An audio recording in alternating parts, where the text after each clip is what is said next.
देखिए, जितने भी धातु होते हैं वे जल अथवा वायु के साथ बहुत धीमी गति से अभिक्रिया करते हैं, लेकिन सोडियम और पोटेशियम धातु ऐसे हैं जो कि जल अथवा ऑक्सीजन के साथ बहुत तीव्र गति से अभिक्रिया करते हैं। आज के इस प्रयोग में हम सोडियम की क्रिया जल के साथ करवाएंगे। इस प्रयोग को करने के लिए हमें कुछ साधारण सी चीज़ें चाहिए, जिसमें सबसे पहले हमें चाहिए सोडियम धातु के टुकड़े, जल, सोडियम को काटने के लिए एक चाकू, क्योंकि जो सोडियम मेटल होता है वो बहुत ही नरम होता है। सोडियम और पोटेशियम दोनों ही नरम मेटल हैं और उसको हम चाकू से बड़ी आसानी से काट सकते हैं।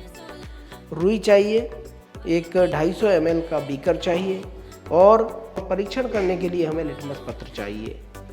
देखिए, जो सोडियम मेटल है वो बहुत ज़्यादा अभिक्रियाशील है, तो जब भी हम सोडियम मेटल के साथ काम करें तो हमें विशेष सावधानी रखनी चाहिए कि उसे बिल्कुल भी हमें खुले में नहीं रखना चाहिए, क्योंकि हवा में जो नमी होती है यानी कि जलवाष्प होती है उससे वो बहुत तेज़ी से अभिक्रिया कर लेता है। और यही कारण है कि जो सोडियम मेटल होता है उसको मिट्टी के तेल में स्टोर करके रखा जाता है। देखिए, मैंने ये जो दस्ताने हैं वो पहन लिए हैं।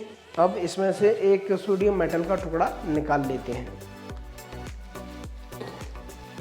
देखिए, सोडियम धातु की क्रिया जल के साथ करवाने के लिए हमें बहुत छोटा सा एक टुकड़ा सोडियम का ले लेना है। तो देखिए, मैं जो सोडियम मेटल है उसको इस चाकू की मदद से काट लेता हूँ और इसकी जो फ्रेश सतह निकलेगी वो चमकीली होगी, जैसा कि हर मेटल की जो सतह होती है वो चमकीली होती है। यहाँ पे आप देख सकते हैं जो ताज़ा जो सतह है वो देखिए किस तरह से चमक रही है। देखिए, सबसे पहले मैं ये जो बीकर है उसमें लगभग 100 ml ये पानी ले लेता हूँ और जो सोडियम है उसका और छोटा टुकड़ा काट लेता हूँ। ये मैंने इतना छोटा टुकड़ा एक अलग से काट लिया है। तो जो मुख्य प्रयोग है उसको करने से पहले मैं आपको दिखा देता हूँ कि जो सोडियम मेटल होता है वो कितना ज़्यादा अभिक्रियाशील होता है पानी के साथ। तो देखिए, सिंपली मैं ये जो पानी है इसमें ये सोडियम मेटल का टुकड़ा डाल देता हूँ।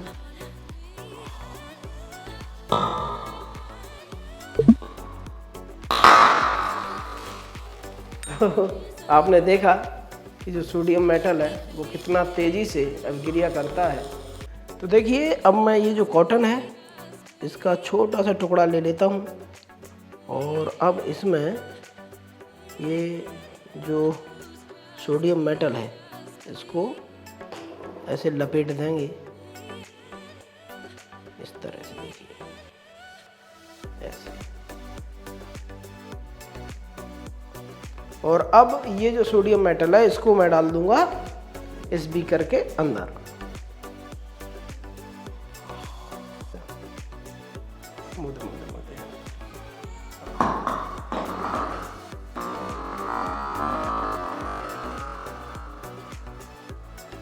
जैसा कि आपने देखा कि सोडियम धातु ने जल के साथ बहुत तेजी से अभिक्रिया करी और तुरंत ही उसमें आग लग गई। आग लगने का अर्थ ये है कि काफ़ी मात्रा में उसमें से ऊष्मा निकली और जो ऊष्मा निकलती है ऐसी रासायनिक अभिक्रियाओं को हम ऊष्माक्षेपी अभिक्रिया कहते हैं। जो बीकर है वो भी काफ़ी गर्म हो गया है।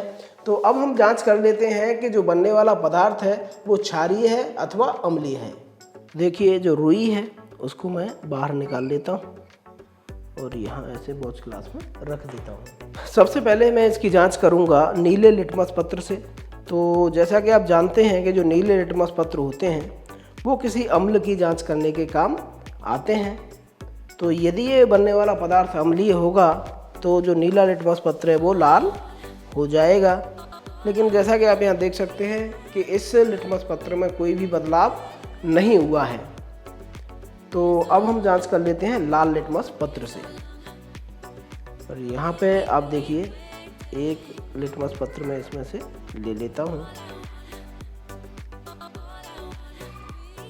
ये देखिए, ये एक लाल लिटमस पत्र मैंने ले लिया है और अब इसको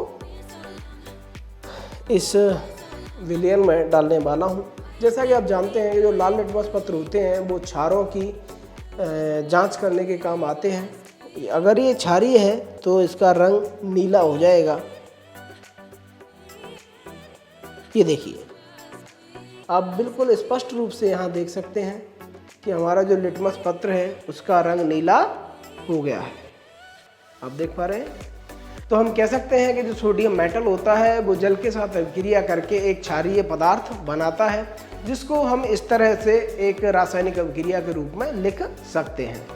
तो ये थी सोडियम धातु की जल के साथ अभिक्रिया। आशा करते हैं कि आपको ये वीडियो अच्छा लगा होगा। अगर ये वीडियो आपको अच्छा लगा तो प्लीज़ इसे लाइक कीजिए, शेयर कीजिए दोस्तों के साथ। चैनल पर नए हैं तो सब्सक्राइब जरूर कीजिएगा। तो वीडियो देखने के लिए आपका बहुत बहुत धन्यवाद।